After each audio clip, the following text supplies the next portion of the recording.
পত্নী আৰু সেইবাবে শুনা লক্ষ্মী শুনা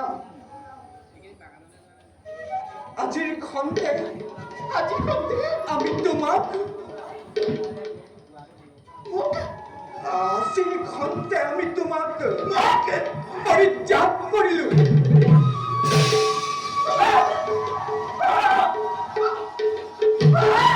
কতি জিলা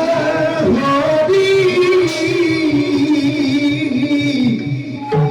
ধৰ্ম পথৰ ৰক্ষা কৰি ৰাম ৰাম গুণা সৰ্বজন ৰাম ৰাম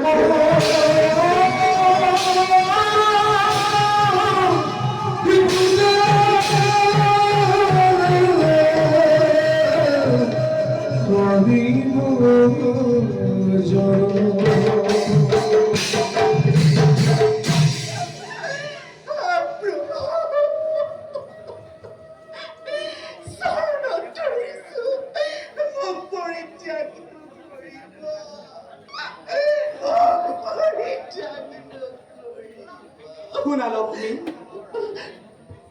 স্বৰ্গ মৰ্ত্য আৰু পাতাল এই তিনিও লোকত লুকাই থাকিও তুমি দৈত্যৰ হাতৰ পৰা পলাই সাৰিব নোৱাৰিবা যিহেতু তুমি তাক অমৰত্ব বৰ্তি শ্ৰৱণ কৰিছা আৰু সেয়েহে লক্ষ্মী তুমি তোমাৰ লজ্জা নিবাৰণৰ হেতু